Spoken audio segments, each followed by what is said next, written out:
മലയാളി അഭിമാനത്തോടെയും ബഹുമാനത്തോടെയും ഓർമ്മിപ്പിക്കുന്ന രണ്ട് മഹാപ്രതിഭകൾ. മഹാനായ സംവിധായകൻ ഭരതൻ.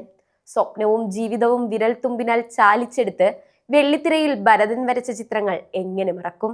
മറ്റൊന്ന് അനശ്വരാഭിനയത്തിന്റെ ചിഹ്നമായ KPSC ലളിത. അവരുടെ മകനായി ജനിക്കുക എന്നത് തന്നെ ഒരു മനുഷ്യന് കിട്ടുന്ന ഏറ്റവും വലിയ അനുഗ്രഹം. ആ അനുഗ്രഹത്തിന്റെ പേരാണ് സിദ്ധാർത്ഥ് ഭരതൻ. അച്ഛന്റെയും അമ്മയുടെയും പാത തന്നെയാണ് താരവും പിന്തുടർന്നത്. നമ്മൾ എന്ന കമൽ ചിത്രത്തിലെ നായകനായി തുടങ്ങിയ സിദ്ധാർത്ഥിന്റെ അഭിനയ ജീവിതത്തിന് ദീർഘമായ ഇടവേളകൾ ഉണ്ടായിരുന്നു. വർഷങ്ങൾക്ക് ശേഷം വന്ന സ്പിരിറ്റിലെ മദ്യപാനിയായ യുവാവിന്റെ പ്രകടനം കൊണ്ട് നമ്മെ നടുക്കിക്കളഞ്ഞു.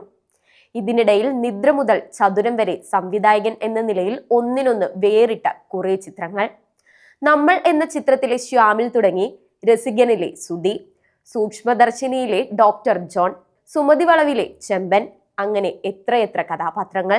സിദ്ധാർത്ഥിലെ നടനോ സംവിധായകനോ മുന്നിട്ട് നിൽക്കുന്നത് എന്ന് കൗതുകപൂർവ്വം വീക്ഷിച്ചവർക്ക് മുന്നിൽ എന്നും ചലച്ചിത്രകാരന്റെ ത്രാസായിരുന്നു താണിരുന്നത്. എന്നാൽ ബ്രഹ്മയുഗത്തിലെ അഭിനയം ഈ ധാരണ പാടെ പൊളിച്ചടുക്കി. 12 വർഷങ്ങൾക്ക് ശേഷം വന്ന ബ്രഹ്മയുഗം എന്ന ആ മമ്മൂട്ടി ചിത്രം മാത്രം മതിയായിരുന്നു സിദ്ധാർത്ഥ് എന്ന നടനെ സിനിമാ ലോകം അംഗീകരിക്കാൻ. അങ്ങനെ ബ്രഹ്മയുഗം സിദ്ധാർത്ഥിന്റെ കൂടി ചിത്രമായി മാറി. ഇപ്പോഴിതാ ബ്രഹ്മയുഗം എന്ന സിനിമയിലെ കഥാപാത്രത്തിന്റെ പേരിൽ സിദ്ധാർത്ഥ് മികച്ച സ്വഭാവ നടനുള്ള പുരസ്കാരവും നേടി. ഇത് ഒരു അവാർഡല്ല, ഒരു തിരിച്ചറിയലാണ്.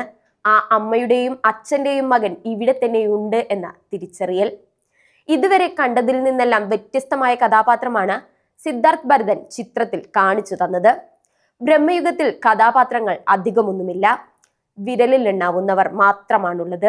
TD രാമകൃഷ്ണൻ എഴുതിയ സംഭാഷണങ്ങൾ അധികമൊന്നുമില്ല, പക്ഷെ അവയോരോന്നും കാണികളെ ഇരുത്തി ചിന്തിപ്പിക്കുന്നവയാണ്. കാലത്തെക്കുറിച്ച്, സമയത്തെക്കുറിച്ച്, വിധിയെക്കുറിച്ച്, വിശ്വാസത്തെക്കുറിച്ച്, ഓരോ നടത്തത്തിലും പാതിയിരിക്കുന്ന മരണമെന്ന സത്യത്തെക്കുറിച്ച്. പാണൻ പാടുന്ന ഗാനങ്ങളുടെ വരികളും സിനിമയുടെ ഗതിക്കൊപ്പം സഞ്ചരിക്കുന്നു. സാങ്കേതികത കൊണ്ട് ഞെട്ടിക്കുന്നുണ്ട് ബ്രഹ്മയുഗം. കഥ പറയാൻ കറുപ്പും വെളുപ്പും തിരഞ്ഞെടുക്കുന്നത് തന്നെ മികച്ച തീരുമാനമാണെന്ന് നിസ്സംശയം പറയേണ്ടി വരും.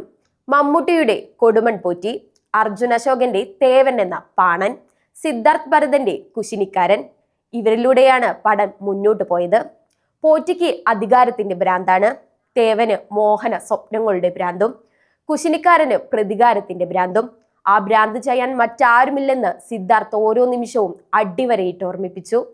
തനിക്ക് അവസരങ്ങൾ ലഭിക്കാൻ വേണ്ടി അമ്മ ആരുടെ മുന്നിലും ചെന്നിട്ടില്ല. കാത്തിരിക്കൂ, മികച്ച വേഷങ്ങൾ ചെയ്യൂ എന്നാണ് അമ്മ പറയാറുള്ളത്. ഭരതൻ സിനിമകൾ ഇപ്പോഴത്തെ ചെറുപ്പക്കാരായ സംവിധായകരെ എങ്ങനെയാണോ സ്വാധീനിക്കുന്നത്, അതുപോലെ തന്നെ തന്നെയും സ്വാധീനിക്കുന്നുണ്ട്.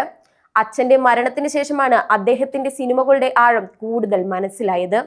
KPSC ലളിത എന്ന മലയാളത്തിലെ അതുല്യമായ നടി എന്റെ അമ്മയായിരുന്നു എന്നത് എനിക്ക് നൽകുന്ന അഭിമാനവും ഏറെയാണെന്ന് താരം ഇടയ്ക്കിടെ പറയാറുമുണ്ട്.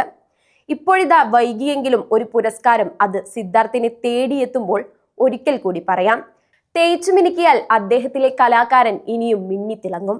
കാരണം അദ്ദേഹത്തിന്റെ അച്ഛന്റെ പേര് ഭരതനെന്നും അമ്മ KPSC ലളിതയുമാണ്. അതെ, ഇനിയും വരാൻ ബാക്കിയുള്ളത് അദ്ദേഹത്തിന്റെ മികച്ച പ്രകടനങ്ങൾ തന്നെയാണ്. സിനിമാ ലോകം കാത്തിരിക്കുന്നു.